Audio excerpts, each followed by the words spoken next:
എല്ലാവർക്കും നമസ്കാരം. ഇന്ന് നമ്മൾക്കറിയാം, ലോകത്തിലോട്ട് നോക്കുമ്പോൾ ഇന്ന് ആത്മഹത്യകൾ പെരുകിക്കൊണ്ടിരിക്കുകയാണ്.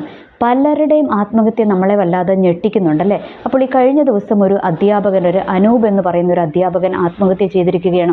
അപ്പോൾ അദ്ദേഹത്തെ പുറമേ നിന്ന് നോക്കുമ്പോൾ അദ്ദേഹം എല്ലാം തികഞ്ഞ ഒരു മനുഷ്യനാണ്. നല്ലൊരു കുടുംബമുണ്ട് അദ്ദേഹത്തിന്. ഭാര്യ ഡോക്ടറാണ്, 2 കുഞ്ഞുങ്ങൾ, ഒരു ആൺകുഞ്ഞ് ഒരു പെൺകുഞ്ഞുണ്ട്.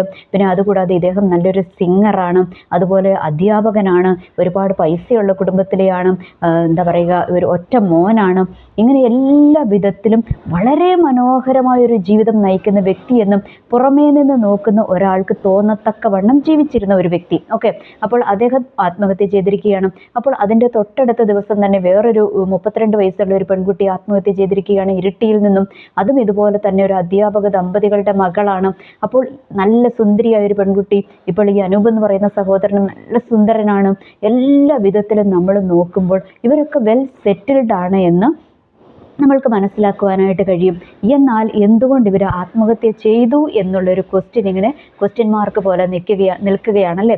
അപ്പോൾ നമ്മൾക്കറിയാം, ഇന്ന് ക്രിസ്ത്യൻ സമൂഹത്തിൻ്റെ ഇടയിലേക്ക് വന്നാലും ഈ കഴിഞ്ഞ മാസങ്ങളിൽ നമ്മൾ കണ്ടു അല്ലേ, ഷൈനി എന്ന് പറയുന്ന ഒരു സഹോദരി 2 കുഞ്ഞുങ്ങളുമായിട്ട് പോയിട്ട് ആത്മഹത്യ ചെയ്തു. അതുപോലെ അഡ്വക്കേറ്റ് ജിസ്മോൾ എന്ന് പറയുന്ന സഹോദരി 2 കുഞ്ഞുങ്ങളുമായിട്ട് പോയിട്ട് ആത്മഹത്യ ചെയ്തു. അങ്ങനെ ഒരുപാട് ആത്മഹത്യകൾ വിശ്വാസ ഗോളങ്ങളിൽ, ക്രിസ്ത്യൻ ഗോളത്തിൽ നമ്മൾക്ക് കാണുവാനായിട്ട് കഴിയും. പാസ്റ്റർമാർ ആത്മഹത്യ ചെയ്ത ചരിത്രങ്ങൾ, വിശ്വാസികൾ ആത്മഹത്യ ചെയ്ത ചരിത്രങ്ങളും, ഇനി കുറേ എണ്ണം പുറത്തോട്ട് വരാതെ ഒതുങ്ങിപ്പോയ ചരിത്രങ്ങൾ, അങ്ങനെ ഒരുപാട് ആത്മഹത്യകൾ നമ്മൾ ഇതിനകത്ത് കാണുന്നുണ്ട്. ഓർക്ക് ഈ ആത്മഹത്യയൊക്കെ സംഭവിക്കുന്നത് എവിടെയാണ്? നമ്മൾ നോക്കുമ്പോൾ എല്ലാം ഉണ്ടല്ലേ. കാറുണ്ട്, വീടുണ്ട്, ജോലിയുണ്ട്, സൗന്ദര്യമുണ്ട്, പണമുണ്ട്, എല്ലാം കൊണ്ട് നമ്മൾ പുറമേ നിന്ന് ഒരാൾ നോക്കുമ്പോൾ എന്താണ്, വളരെ മനോഹരമാണ് എന്ന് നമ്മൾക്ക് തോന്നും. എന്നാൽ അവരുടെ ഉള്ളിൽ എന്തുകൊണ്ട് അവർ ആത്മഹത്യ ചെയ്തു, അവരനുഭവിച്ച സംഘർഷം എന്തായിരുന്നു എന്നും അവർക്ക് മാത്രം അറിയാവുന്ന കാര്യമാണല്ലേ. അപ്പോൾ ഈ ഷൈനിയുടെയും ജിസ്മോളുടെയും ഒക്കെ കാര്യം എടുത്തു നോക്കിയാൽ അവർ ആ കുടുംബത്തിനകത്ത് അവർ ഒത്തിരി പീഡനങ്ങൾ അനുഭവിച്ചിരുന്നു. ഇനി മറുഭാഗത്ത് വേറൊരു പലരെയും എടുത്താൽ എന്താണ്, ഈ അനൂപ് എന്ന് പറയുന്ന സഹോദരനെ എടുത്താലും അദ്ദേഹം മാനസികമായ ഒരുപാട് സംഘർഷം അനുഭവിച്ചിരുന്നു. എന്ന് വെച്ചാൽ കുടുംബജീവിതത്തിൽ കുറച്ച് താളപ്പിഴകൾ ഉണ്ടായിട്ടുണ്ടായിരുന്നു. അങ്ങനെ ഒരുപാട് വിഷയങ്ങൾ ഓരോരുത്തരും അനുഭവിക്കുന്നുണ്ട് എന്ന് നമ്മൾക്ക് കാണുവാനായിട്ട് കഴിയും. മനുഷ്യ ജീവിതമാണ്. ഈ ലോകത്തിലോട്ട് നോക്കുമ്പോൾ വിഷയങ്ങളില്ലാത്ത ആരുമില്ലല്ലേ. ഒരു ഭാഗത്ത് എന്തെങ്കിലുമൊക്കെ വിഷയം, സാമ്പത്തിക ബുദ്ധിമുട്ട് അനുഭവിക്കുന്നവരുണ്ടാകും, കുടുംബജീവിതത്തിൽ സമാധാനമില്ലാത്തവരുണ്ടാകും, രോഗത്താൽ ഭാരപ്പെടുന്നവരുണ്ടാകും. അങ്ങനെ പല പല സംഘർഷങ്ങളുടെ ഒരു കൂമ്പാരം തന്നെ ഓരോ മനുഷ്യൻ്റെയും ജീവിതത്തിൽ എടുത്തു നോക്കിയാൽ നമ്മൾക്ക് കാണുവാനായിട്ട് കഴിയും. മനുഷ്യ ജീവിതമാണ്, വിഷയങ്ങളില്ലാത്ത ജീവിതമില്ല എന്നുള്ളൊരു യാഥാർത്ഥ്യം നമ്മൾ തിരിച്ചറിയുക. ഓക്കെ, ഇനി നമ്മളുടെ ദൈവം എന്താണ് പറഞ്ഞിരിക്കുന്നത്? ലോകത്തിൽ നിങ്ങൾക്ക് കഷ്ടമുണ്ട്, എങ്കിലും ധൈര്യപ്പെടുവിൻ, ഞാൻ ആ ലോകത്തെ ജയിച്ചിരിക്കുന്നു എന്നാണ് പറഞ്ഞിരിക്കുന്നത്. എന്ന് വെച്ചാൽ കഷ്ടങ്ങളും ദുരിതങ്ങളും വിഷയങ്ങളും പ്രശ്നങ്ങളുമുള്ള ഒരു ലോകത്തെ ഞാൻ എന്ത് ചെയ്തിരിക്കുകയാണ്? ഞാൻ അതിനെ ജയിച്ചിരിക്കുകയാണ്. അത് ചുമ്മാ പറയുകയാണോ ചെയ്ത്? അല്ല, ഈ ലോകത്തിലോട്ട് വന്നു അല്ലേ. ഈ ലോകത്തിൽ ധനാഢ്യനായ ദൈവം, സകലത്തെയും ഉളവാക്കിയ ദൈവം, എന്താ പറയുക, സർവജ്ഞാനിയായ ദൈവം, സകലത്തെ ഒരൊറ്റ വാക്കിനാൽ ഉളവാക്കിയ ദൈവം ഈ ഭൂമിയിലോട്ട് വന്നല്ലേ, ഒരു സാധാരണക്കാരനായിട്ട് ജീവിച്ച് ഒരു സാധാരണക്കാരൻ്റെ വിഷയങ്ങളിലൂടെ എല്ലാം ദൈവം കടന്നുപോയി. അതിനും അപ്പുറം അല്ലേ, മനുഷ്യനെ സഹിക്കാവുന്നതിലും അപ്പുറം പീഡകളിലൂടെ ഒക്കെ ഒരു ദൈവം, നമ്മളുടെ ദൈവം കടന്നുപോയി. എന്നിട്ടാണ് ദൈവം പറഞ്ഞിരിക്കുന്നത് എന്താണ്? നിങ്ങൾക്ക് കഷ്ടമുണ്ട്, എങ്കിലും ധൈര്യപ്പെടുവിൻ, ഞാൻ ആ കഷ്ടത്തെയൊക്കെ ജയിച്ച ദൈവമാണ് എന്നും ഒരു മാതൃകയുള്ള ജീവിതം നമ്മളുടെ മുൻപിൽ കാണിച്ച് തന്നിട്ടാണ് നമ്മളുടെ അരുമനാഥൻ കടന്നു പോയതല്ലേ. ഇന്ന് നമ്മളൊക്കെ വിശ്വാസഗോളത്തിൽ നിൽക്കുന്നു എന്ന് പറയുമ്പോൾ പലരുടെയും വിശ്വാസം ഇന്ന് തണുത്തു പോകുവാനുള്ള കാരണം എന്താണ്? ഒന്നാമത്തെ കാര്യം എന്താണ്? ഒരു യഥാർത്ഥ വിശ്വാസത്തിലേക്ക് ജനങ്ങളെ ആത്മീയ നേതൃത്വത്തിലിരിക്കുന്നവർ കൊണ്ടുവരുന്നില്ല. പലയിടത്തും ഇന്ന് എന്താണ്? സമൃദ്ധിയുടെ സുവിശേഷം, അല്ലെങ്കിൽ ഗോസ്പൽ ഓഫ് പ്രോസ്പെരിറ്റി, ഇതാണ് ഇന്ന് പ്രസംഗിക്കപ്പെടുന്നത്. അത് മനുഷ്യനെ എവിടെ കൊണ്ടുവന്ന് എത്തിക്കുമെന്നുള്ളതിൻ്റെ ചരിത്രങ്ങളൊക്കെ പിന്നീടുള്ള എപ്പിസോഡുകളിൽ ഞാൻ അതിനെക്കുറിച്ച് വിശദമായിട്ട് പറയാം. ഈ ഗോസ്പൽ ഓഫ് പ്രോസ്പെരിറ്റി, അതായത് പ്രോസ്പെരിറ്റി പ്രസംഗിക്കുന്ന അല്ലെങ്കിൽ സമൃദ്ധിയുടെ സുവിശേഷം പ്രസംഗിക്കുന്ന പല സഭകൾക്കകത്തും നടക്കുന്ന കുറേ കാര്യങ്ങൾ ഞാൻ നിങ്ങളുടെ മുൻപിലോട്ട് വരുന്ന എപ്പിസോഡുകളിൽ കൊണ്ടുവരുവാനായിട്ട് ശ്രമിക്കാം. ഓക്കെ, അപ്പോൾ ഞാൻ പറഞ്ഞു വരുന്നത് ഒന്ന് അത്. മറുഭാഗത്ത് എന്താണ്? നമ്മളുടെ ആത്മീയ നേതൃത്വത്തിൽ ഇരിക്കുന്നവർ കാണിച്ചു കൂട്ടുന്നതും അധികാരത്തിന് വേണ്ടി, പണത്തിന് വേണ്ടിയുള്ള വടംവലികളും അല്ലെ. ഇതൊക്കെ എന്ന് വെച്ചാൽ എന്താണ്? വിശ്വാസികളെ വിശ്വാസത്തിൽ നിന്ന് തന്നെ തെറ്റിച്ച് കളയുന്നു. ഫൈനലി എന്താണ്? ഫെയ്ത്ത് അവർക്ക് നഷ്ടമാകുന്നു, വിശ്വാസം നഷ്ടമാകുന്നു, പ്രത്യാശ നഷ്ടമാകുന്നു. അങ്ങനെ എന്താണ്? ഇന്ന് പലരും ആത്മഹത്യയിൽ അഭയം പ്രാപിച്ചിരിക്കുകയാണ്. ഇപ്പോൾ നമ്മുടെ ക്രിസ്ത്യൻ കോളത്തിന് വെളിയിലോട്ട് വന്നു കഴിയുമ്പോൾ അവർക്കൊക്കെ എന്താണ്? അവരുടെ വിശ്വാസം പ്രത്യാശ എല്ലാം അവർക്ക് നഷ്ടപ്പെട്ടിരിക്കുകയാണ്. അവർക്ക് ആരെയും അവർക്ക് ആശ്രയിക്കാനില്ല, ആരെയും അവർക്ക് വിശ്വസിക്കാനില്ല. ഞാൻ ഒന്ന് ചോദിക്കട്ടെ, ഈ ആത്മഹത്യ ചെയ്ത വ്യക്തികൾക്കൊക്കെ ആശ്രയിക്കാൻ ആരെങ്കിലും ഒരാളുണ്ടായിരുന്നെങ്കിൽ ഈ ആത്മഹത്യകളൊന്നും സംഭവിക്കത്തില്ലായിരുന്നു എന്നുള്ളൊരു യാഥാർത്ഥ്യം പകൽ പോലെ സത്യമായിട്ട് കിടക്കുകയാണല്ലേ. അപ്പോൾ നമ്മളുടെയൊക്കെ എന്താ പറയുക, വിശ്വാസികളെ സംബന്ധിച്ചിടത്തോളം ആത്മീയ ഗോളത്തിലോട്ട് വന്നു കഴിയുമ്പോൾ അവിടെയും ആത്മഹത്യകൾ നടക്കുന്നതിൻ്റെ കാരണം എന്താണ്? അവരുടെ വിശ്വാസം പ്രത്യാശ നഷ്ടപ്പെട്ടിരിക്കുകയാണ്. അവർക്ക് വിശ്വസിക്കാൻ പറ്റുന്ന ആരും ഇല്ലാതെ വന്നിരിക്കുകയാണ്. അങ്ങനെ ഒരു സിറ്റുവേഷനിലേക്ക് വിശ്വാസികളെ കൊണ്ടുവന്ന് എത്തിച്ചതിൻ്റെ ഉത്തരവാദിത്തം ആർക്കാണ്? പലപ്പോഴും ആത്മീയ നേതൃത്വത്തിൽ ഇരിക്കുന്നവർക്കാണ് എന്നുള്ളൊരു യാഥാർത്ഥ്യം നമ്മൾക്ക് മറന്നു കളയുവാൻ പറ്റാത്തതാണ്. കാരണം പല ന്യായങ്ങളും പറയും അല്ലേ. എന്ത് ന്യായങ്ങൾ പറഞ്ഞാലും തളർന്നും വരുന്ന ഒരുത്തിനെ വിശ്വാസത്തിൽ ഉറപ്പിക്കുക, അല്ലെങ്കിൽ അവന് വിശ്വസിക്കാൻ പറ്റിയ ഒരു വ്യക്തിയെ കാണിച്ചു കൊടുക്കുക എന്നുള്ളത് ആര് ചെയ്യേണ്ട കടമയാണ്? ആത്മീയ നേതൃത്വത്തിലിരിക്കുന്നവരുടെ കടമയാണല്ലേ. ഒരു സഭയിൽ ഒരു വിശ്വാസി ആത്മഹത്യ ചെയ്തു എങ്കിൽ അതിൻ്റെ ഉത്തരവാദിത്വം ആർക്കാണ്? ആ ആത്മീയ നേതൃത്വത്തിലിരിക്കുന്ന വ്യക്തികൾക്ക് തന്നെയാണെന്നുള്ളൊരു യാഥാർത്ഥ്യം ഒരിക്കലും മറയ്ക്കപ്പെടുവാനായിട്ട് പറ്റത്തില്ല. കാരണം അതിനെന്ത് ന്യായീകരണങ്ങൾ പറഞ്ഞാലും അതിൻ്റെ ഒരു 50% ഉത്തരവാദിത്വം അവർക്ക് തന്നെയാണെന്നുള്ളൊരു യാഥാർത്ഥ്യം പകൽ പോലെ നമ്മളുടെ മുൻപിൽ കിടക്കുകയാണ്. ഇനി ഓർക്കുക, ഞാനൊന്ന് ചോദിക്കട്ടെ, ഈ അവിശ്വാസികളായിട്ടിരിക്കുന്ന വ്യക്തികൾ അവർക്ക് പ്രത്യാശിക്കാൻ ആരുമില്ലാഞ്ഞിട്ടാന്ന് വയ്ക്കാം. എന്നാൽ വിശ്വാസികൾ ആത്മഹത്യ ചെയ്യുന്നതിൻ്റെ പിന്നിൽ അവർക്ക് പ്രത്യാശയ്ക്ക് വകയുള്ള ഒരു അരുമനാഥനുണ്ട് അല്ലേ. നമ്മൾക്ക് വിശ്വസിക്കുവാൻ പറ്റുന്ന, ആശ്രയിക്കുവാൻ പറ്റുന്ന, നമ്മൾക്ക് ഫോളോ ചെയ്യുവാൻ പറ്റുന്ന ഒരു യേശുക്രിസ്തു നമ്മൾക്കുണ്ട്. ആ ഒരു യേശുക്രിസ്തുവിനിൽ ഉള്ള ആശ്വാസവും ആ യേശുക്രിസ്തുവിലുള്ള പ്രത്യാശയും നമ്മൾക്ക് നഷ്ടപ്പെടുന്നത് എവിടെയാണ്? നമ്മൾ പലപ്പോഴും ദൈവത്തിലുള്ള ആശ്രയം വിട്ട് നമ്മൾ മനുഷ്യനിൽ ആശ്രയിക്കാൻ പോകും, അല്ലെങ്കിൽ മനുഷ്യൻ പറയുന്ന ചില ബോഷ്കുകൾ നമ്മൾ വിശ്വസിക്കുവാനായിട്ട് പോകും. ഓർക്കുക, ഇന്നത്തെ സഭകളിൽ, ഇന്നത്തെ വിശ്വാസ സമൂഹത്തിൽ ഈ സമൃദ്ധിയുടെ സുവിശേഷം പ്രസംഗിക്കപ്പെടുമ്പോൾ അത് എത്രമാത്രം ഡേഞ്ചറാണ് എന്ന് നമ്മൾക്ക് മനസ്സിലാക്കുവാനായിട്ട് കഴിയും. കാരണം എന്താണെന്നറിയാമോ? ഈ സമൃദ്ധിയുടെ സുവിശേഷം പ്രസംഗിക്കുന്നിടത്തൊക്കെ എന്താ സംഭവിക്കുന്നതെന്നറിയാമോ? നമ്മളുടെ ദൈവത്തിലുള്ള ആശ്രയം നമ്മൾക്ക് മറന്നുപോകും, നമ്മൾക്ക് വിട്ടുപോകും. പകരം നമ്മൾ വേറെ എന്തിലുമൊക്കെ നമ്മൾ ആശ്രയം നമ്മൾക്ക് പോകും. ഓർക്കുക, ഈ സമൃദ്ധിയുടെ സുവിശേഷം എന്ന് പറയുന്നത് ശരിക്കും എന്താണ്? അത് മെറ്റീരിയലൈസ്ഡ് ഫെയ്ത്താണ്. എന്ന് വെച്ചാൽ ചില വസ്തുക്കളിൽ ആശ്രയിക്കുന്ന ഒരു വിശ്വാസമാണ് ഈ സമൃദ്ധിയുടെ സുവിശേഷം എന്ന് പറയുന്നത് എന്നുള്ളൊരു യാഥാർത്ഥ്യം നമ്മൾ മറക്കരുത്. അതിനി നമ്മൾക്ക് വിശുദ്ധ ബൈബിളുമായിട്ട് തന്നെ നമ്മൾക്ക് അതൊന്ന് താരതമ്യം ചെയ്ത് ഇനി ഒരു 2-3 ദിവസങ്ങളിൽ നമ്മൾക്ക് അതിനെക്കുറിച്ചൊന്ന് ചർച്ച ചെയ്യാം. ഇല്ല എങ്കിലുണ്ടല്ലോ വിശ്വാസഗോളം വളരെ ഡേഞ്ചറായിട്ടുള്ളൊരു സിറ്റുവേഷനിലോട്ടാണ് പോയിക്കൊണ്ടിരിക്കുന്നത്. കാരണം ഇന്നും സമൃദ്ധിയുടെ സുവിശേഷം പ്രസംഗിക്കുന്ന സഭകളിലേ ഇന്ന് ആളുള്ളൂ. കാരണം എന്താണ്? ഇന്ന് ആൾക്കാർക്ക് വേണ്ടുന്നത് സമൃദ്ധിയുടെ സുവിശേഷമാണ്, അതിലപ്പുറം ഒന്നും വേണ്ട. എന്ന് വെച്ചാൽ നമ്മുടെ കർത്താവ് നമ്മളെ ദരിദ്രന്മാരായിട്ട് ഇട്ടിട്ട് പോയിരിക്കുന്ന ദൈവമാണോ? അല്ല.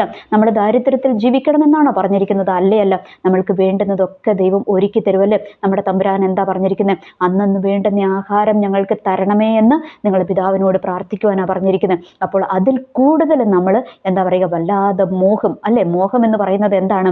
നമ്മളുടെ വിശുദ്ധ ബൈബിളിനകത്തെ 10 കൽപ്പനകൾ ദൈവം നമ്മൾക്ക് തന്നിട്ടുണ്ട്. അതിനകത്തെ ഒരു കൽപ്പനയാണ് മോഹിക്കരുതെന്ന് പറയുന്നത്. അപ്പോൾ ഓർക്ക്, ഈ മോഹം എന്ന് പറയുന്നത് എന്താണ്? പാപമാണ്. അപ്പോൾ വല്ലാതെ മോഹം നമ്മളുടെ ഉള്ളിലോട്ടൊക്കെ വന്നു കഴിയുമ്പോഴാണ് നമ്മൾക്ക് വിശ്വാസം നഷ്ടപ്പെട്ടു പോകുന്നതും ദൈവത്തിലുള്ള ആശ്രയം വിട്ടുപോകുന്നത്. പകരം നമ്മൾ ചില വസ്തുക്കളിലൊക്കെ നമ്മൾ ആശ്രയിക്കുവാനായിട്ട് പോകും. ഓർക്കുക, നമ്മൾക്കിന്ന് ആശ്രയിക്കുവാൻ അല്ലേ, ഈ ലോകത്തിൽ നമ്മൾക്ക് ആശ്രയിക്കുവാൻ, നമ്മൾക്ക് വിശ്വസിക്കുവാൻ പറ്റുന്ന ഒരേ ഒരാളേ ഉള്ളൂ. അതാരാണ്? നമ്മളുടെ ദൈവം ആണെന്നുള്ളൊരു യാഥാർത്ഥ്യം നമ്മൾ തിരിച്ചറിയുക. ദൈവം നമ്മളോട് പറഞ്ഞിരിക്കുന്ന വാഗ്ദത്തങ്ങൾ ഇന്നല്ലെങ്കിൽ നാളെ നമ്മളുടെ ജീവിതത്തിൽ ദൈവം നിറവേറ്റിത്തരും. വാഗ്ദത്തങ്ങൾ കിട്ടാത്ത ആരെങ്കിലും ഉണ്ടോ? ആരെങ്കിലുമില്ല. ഇനി വാഗ്ദത്തം എനിക്ക് കിട്ടിയിട്ടില്ല എന്നും ആരെങ്കിലും പറയുന്നുണ്ടെങ്കിൽ നിങ്ങൾ വിശുദ്ധ ബൈബിൾ എടുത്തു നോക്കുക. ഉൽപ്പത്തി തൊട്ട് വെളിപ്പാട് വരെ എടുത്തു നോക്കുക. അതിനകത്ത് മുഴുവൻ വാഗ്ദത്തങ്ങളാണ്, നമ്മൾക്കുള്ള വാഗ്ദത്തങ്ങളാണ്. അതിലും വലിയൊരു പ്രവചന പുസ്തകം വേറെ എവിടെയും കിട്ടാനില്ല കേട്ടോ. അതാണ് നമ്മൾക്ക് വിശ്വാസയോഗ്യമായ പ്രവചനം എന്ന് പറയുന്നതും. ഇന്ന് പല പ്രവാചകന്മാരെ നോക്കുമ്പോൾ അവർ ദൈവത്തിൻ്റെ അരുളപ്പാടുകളും പറയും, കുറേ സ്വന്തം ആത്മാവിൽ നിന്ന് അവർ സ്വന്തമായിട്ട് പ്രവചിക്കുന്നതുകൊണ്ട്. എന്നാൽ വിശുദ്ധ ബൈബിൾ എന്താണ്? നമ്മൾക്ക് വിശ്വസിക്കുവാൻ പറ്റുന്ന ഒരു പ്രവചന പുസ്തകമാണ്. അതുകൊണ്ട് അതിനകത്ത് പറയുന്ന പ്രവചനങ്ങൾ നമ്മളങ്ങ് ഏറ്റെടുത്തോണം കേട്ടോ. അതിനകത്ത് പറയുന്നത് മാത്രമേ സത്യമുള്ളൂ എന്നുള്ളൊരു യാഥാർത്ഥ്യം കൂടെ നമ്മൾ തിരിച്ചറിയുക. അതുകൊണ്ട് ഈ ദിവസങ്ങളിൽ ആരുടെയെങ്കിലും വിശ്വാസം തണുത്തു പോയിട്ടുണ്ടെങ്കിൽ നമ്മൾ ഓർക്കുക, നമ്മൾക്ക് ആശ്രയിക്കാൻ പറ്റുന്ന, നമ്മൾക്ക് പിൻചൊല്ലുവാൻ പറ്റുന്ന ഒരു നല്ല ആളെന്ന് പറയുന്നത് ആരാണ്?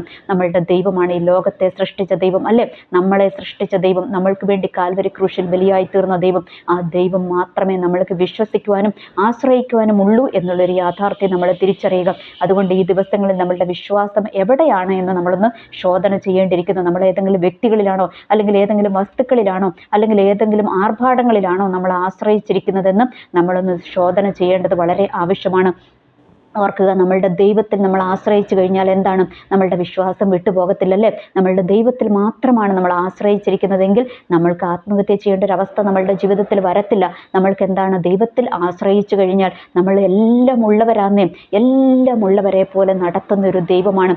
എല്ലാം ഉള്ളവരെ പോലെ ചുമ്മാ ഇമാജിനേഷനിൽ നടത്തുന്ന ദൈവമാണോ? അല്ല. നമ്മൾ കാത്തിരുന്നാൽ മതി, ദൈവം നമ്മൾക്ക് വേണ്ടുന്നതൊക്കെ നമ്മൾക്ക് ഒരുക്കി തരും. ഓർക്കുക, ദൈവം നമ്മളെ അദാനിയാക്കാമെന്നോ അംബാനിയാക്കാമെന്നോ ഒന്നും ദൈവം പറഞ്ഞിട്ടില്ല എന്നുള്ളൊരു യാഥാർത്ഥ്യവും നമ്മൾ തിരിച്ചറിയുക. ഇനി പ്രോസ്പെറിറ്റി അല്ലെങ്കിൽ ഗോസ്പൽ ഓഫ് പ്രോസ്പെറിറ്റി പ്രസംഗിക്കുന്നവരോട് നിങ്ങളൊന്ന് ചോദിക്കുക, നിങ്ങൾ ഈ പ്രസംഗിക്കുന്നതിൻ്റെ ഏതെങ്കിലും ഒരു വചനം ഒന്ന് കാണിച്ചു തരുവാൻ പറ്റുമോ എന്ന് ചോദിക്കുക. പ്രത്യേകിച്ച് പുതിയ നിയമത്തിൽ ഏതെങ്കിലും ഒരെണ്ണം നിങ്ങൾക്ക് കാണിച്ചു തരുവാൻ പറ്റുമോ, അല്ലെങ്കിൽ ഏതെങ്കിലും ഒരു വ്യക്തിയെ കാണിച്ചു തരുവാൻ പറ്റുമോ എന്ന് നിങ്ങൾ അവരോടൊന്ന് ചോദിക്കേണ്ടതും കൂടി ഉണ്ട് കേട്ടോ. കാരണം എന്താണ്, ഈ എന്താ പറയുക, സമൃദ്ധിയുടെ സുവിശേഷം എവിടെ നിന്നാണ് വന്നിരിക്കുന്നത്? അതൊക്കെ വന്നിരിക്കുന്നത് വിദേശത്തു നിന്നാണ് വന്നിരിക്കുന്നത് എന്ന് വെച്ചാൽ സായിപ്പ് ചുമ്മാ ഏതാണ്ടൊക്കെ തോന്നുന്നതൊക്കെ വിളിച്ചു പറയും. അതൊക്കെ ഓരോ പാസ്റ്റർമാരും പോയിട്ട് അത് മുഴുവൻ ഇങ്ങോട്ട് കൊണ്ടുവന്നിരിക്കുകയാണ്.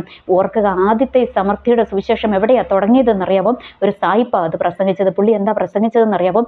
നിങ്ങൾ എൻ്റെ മിനിസ്ട്രിക്ക് വേണ്ടി നിങ്ങൾ സംഭാവനകൾ ഇങ്ങനെ വാരിക്കോരി കൊടുക്കൂ, ദൈവം നിങ്ങളെ വല്ലാതെ അങ്ങ് അനുഗ്രഹിക്കുമെന്നും ഇവരോട് പറഞ്ഞ് എന്ന്. അത് സത്യമാണ്. ഇവർക്ക് നമ്മൾ വാരിക്കോരി കൊടുത്തു കഴിയുമ്പോൾ ഇവർ അനുഗ്രഹിക്കപ്പെടും, നമ്മൾക്കൊന്നും കിട്ടത്തില്ല എന്നുള്ളൊരു യാഥാർത്ഥ്യം തിരിച്ചറിയുക. പിന്നെ എന്താണ്, നമ്മൾ ദൈവത്തിന് വേണ്ടി കൊടുത്താൽ ദൈവം നമ്മളെ അനുഗ്രഹിക്കും, സത്യമാണ്. പക്ഷേ ഒന്ന് വെച്ചാൽ രണ്ട് കിട്ടുമെന്നുള്ളൊരു മനോഭാവത്തോടെ നമ്മൾ കൊടുത്തു കഴിഞ്ഞാൽ ഒന്നും കിട്ടത്തില്ല എന്നുള്ളൊരു യാഥാർത്ഥ്യം കൂടെ നിങ്ങൾ തിരിച്ചറിയുക. ഓക്കെ, അപ്പോൾ നമ്മൾ എന്താണ്, നമ്മൾ ദൈവത്തിന് നമ്മൾ കൊടുക്കണം, പക്ഷേ അത് നമ്മൾക്ക് തിരിച്ചു കിട്ടുമെന്നുള്ള ഒരു മനോഭാവത്തോടെ കൊടുത്താൽ ഒന്നും കിട്ടത്തില്ല, നമ്മൾ ഈ ജന്മത്തെ അനുഗ്രഹിക്കപ്പെടത്തില്ല എന്നുള്ളൊരു കാര്യവും കൂടെ നമ്മൾ തിരിച്ചറിയുക. ഫൈനലി ഞാൻ പറഞ്ഞു വെക്കുന്നത് എന്താണ്, നമ്മളുടെ വിശ്വാസവും പ്രത്യാശയും ഒക്കെ നഷ്ടപ്പെടുന്നത് എവിടെയാണ്? നമ്മൾ ദൈവത്തിൽ നിന്നുള്ള ആശ്രയം മാറിപ്പോയി കഴിയുമ്പോഴാണ് നമ്മൾ ആത്മഹത്യയിലേക്കും അതുപോലെയുള്ള കാര്യങ്ങളിലേക്കൊക്കെ നമ്മൾ പോകുന്നത് എന്നുള്ളൊരു യാഥാർത്ഥ്യം നമ്മൾ തിരിച്ചറിയുക. ഞാൻ ഓർക്കുകയാണ്, ആത്മഹത്യ ചെയ്ത ഏതെങ്കിലും വ്യക്തികൾക്കൊക്കെ ഈ ദൈവത്തിലൊരു പ്രത്യാശ അവർക്കുണ്ടായിരുന്നെങ്കിൽ, ദൈവത്തിൽ അവർക്കൊരു ആശ്രയം ഉണ്ടായിരുന്നെങ്കിൽ ഒരിക്കലും അവരെ എന്ത് ചെയ്യത്തില്ല, ആത്മഹത്യയെ തിരഞ്ഞെടുക്കത്തില്ല അല്ലേ. അപ്പോൾ ഞാൻ ഓർക്കുക, ഞാനൊക്കെ പണ്ടൊക്കെ ആത്മഹത്യ ഒരു പ്രവണതയൊക്കെ ഉള്ള ഒരാളായിരുന്നു. ആത്മഹത്യയെക്കുറിച്ചൊക്കെ ചിന്തിക്കുന്നത് എൻ്റെ പോളിസി ഇങ്ങനെയായിരുന്നു, വരുന്നിടത്ത് വെച്ച് കാണാം, ജീവിക്കാൻ പറ്റുന്നിടത്രയും കാലം ജീവിക്കുക, അല്ല എങ്കിൽ എന്താ പറയുക, ജീവിതം അങ്ങ് അവസാനിപ്പിച്ചിട്ട് നമ്മുടെ പാട്ടിന് പോവുക. ഇതൊക്കെ തന്നെയായിരുന്നു പണ്ടത്തെയൊക്കെ എൻ്റെ പോളിസി. എന്നാൽ ഇന്ന് അങ്ങനെയല്ല. നമ്മളുടെ ആശ്രയം മാറി. നമ്മുടെ ആശ്രയം എങ്ങോട്ട് വന്നു? ദൈവത്തിലോട്ട് ആശ്രയം വന്നപ്പോൾ നമ്മളുടെ ജീവിതമൊക്കെ മനോഹരമായിട്ട് മാറി. അപ്പോൾ ഇന്ന് ഞാൻ ചിന്തിക്കുന്നുണ്ട്, അന്ന് അങ്ങനെയൊക്കെ ചെയ്തു പോയിരുന്നെങ്കിൽ ദൈവം വെച്ചിരിക്കുന്ന ഈ മനോഹരമായൊരു ജീവിതമൊക്കെ നമ്മൾക്ക് കിട്ടത്തുണ്ടായിരുന്നില്ലല്ലോ. ദൈവത്തിൻ്റെ ആ ഒരു സ്നേഹം, ദൈവത്തിൻ്റെ കരുതലൊന്നും അനുഭവിക്കുവാൻ എനിക്ക് കഴിയത്തില്ലായിരുന്നല്ലോ എന്ന് ഇന്ന് ഞാൻ ചിന്തിക്കുന്നുണ്ട്. ഓർക്കുക, എന്നെ കേൾക്കുന്ന ആരെങ്കിലും നിരാശയുടെ പടുകുഴിയിലോട്ടിരിക്കുന്നത്, വിശ്വാസിയാകട്ടെ അവിശ്വാസിയാകട്ടെ, യേശുക്രിസ്തു എല്ലാവരെയും സ്നേഹിക്കുന്ന ദൈവമാണ്. ജാതി മതഭേദമന്യേ വർഗമില്ലാതെ എന്താണ് കളറോ ഒന്നും നോക്കാതെ എല്ലാവരെയും സ്നേഹിക്കുന്ന ദൈവമാണ് നമ്മളുടെ കർത്താവായ യേശുക്രിസ്തു എന്നുള്ളൊരു യാഥാർത്ഥ്യം തിരിച്ചറിയുക. നിങ്ങൾ ഇന്ന് ആത്മഹത്യയുടെ വക്കിലെത്തി നിൽക്കുകയാണെങ്കിൽ ദൈവത്തിലേക്കൊന്ന് തിരിയുക, ദൈവത്തിൽ നിങ്ങൾ ആശ്രയിക്കുക. നമ്മൾക്ക് ആത്മഹത്യയെക്കുറിച്ച് ചിന്തിക്കേണ്ടി വരത്തില്ല. കാരണം എൻ്റെ ദൈവത്തിൻ്റെ കരത്തിൽ സകലത്തിനും ഒരു പരിഹാരമുണ്ടെന്നേ. ഏത് വിഷയത്തിനും അവിടെ പരിഹാരമുണ്ട്.